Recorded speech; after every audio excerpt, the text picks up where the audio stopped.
Lab 2. Falling object. Objectives 1. Make a video about a falling ball and analyze it on Tracker. 2. Model the falling object in BPython using Newton's second law without drag. 3. Model the falling object in BPython using Newton's second law with drag.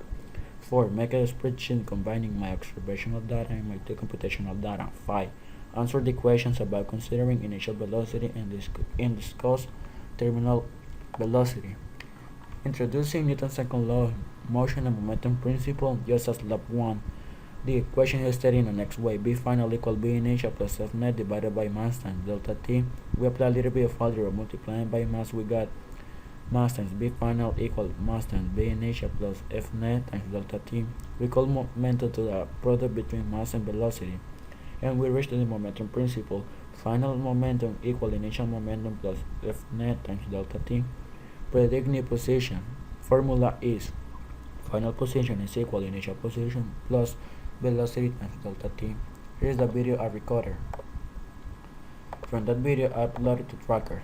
I took my origin here, the calibration 1.16 AE minus 1 in scientific notation meters, and you can see how the ball goes down the negative y-axis.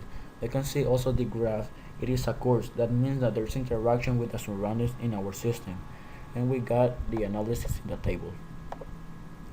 From that, I take that information to put it in Python. But also we got a new assumption that Fnet is not equal to 0 because we got two new interactions, the wave force and the drag force.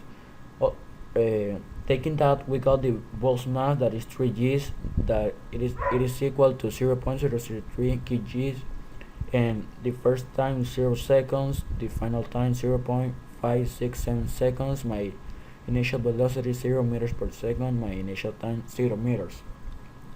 I did two computational model, one with drag force and the other without drag force. In the first one without drag force, we got the ball's mass 0.003, the ball in initial position and velocity, our delta T, the gravity, my constant B, and the most important, Newton's second law, and recalling that F net is not equal to 0, it's equal to the wave force plus the drag force.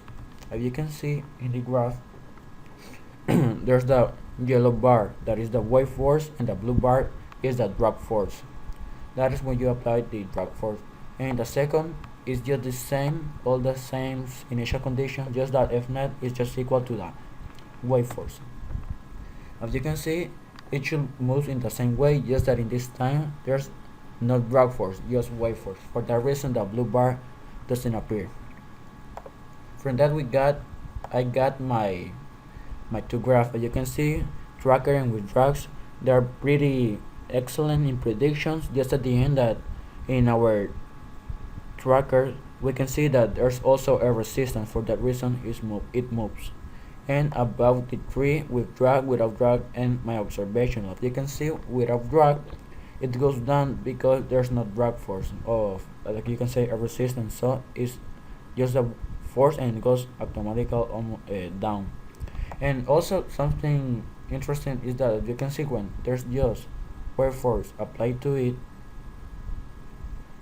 you can see that the final position reached just with wave force is before the final position in my observational and with drag in Python with drag. As you can see, it reaches 1.2 in 0.506 seconds, and here it reaches 1.2 in 0.567 seconds, and in my observational it reaches 1.2 just at the same 0.567 seconds.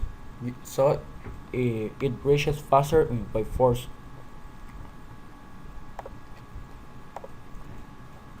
Introducing terminal velocity of a falling object is the velocity of the object when the sum of the drag force and the force of gravity acting on it are equals. So examine the velocity versus time predicted by your model with and without drag. Which model, if any, predicted has a terminal velocity? Discuss briefly.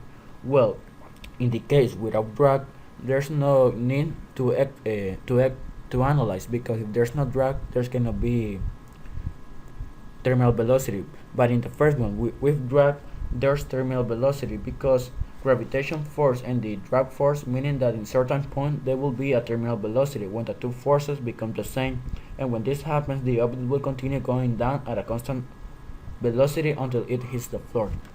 In mind that the object was initially thrown downward, will the terminal velocity in this case be the same or different from the case where the same object was initially dropped from rest? Well, in the same case, if in the computational model without drag force, there's no need to discuss it because there's no drag force, so terminal velocity cannot be reached. But if you put initial velocity in that case without drag force, the object will go to the floor sooner than just being thrown. But in the case with drag, let's say that in initial velocity we put minus 10, get an example.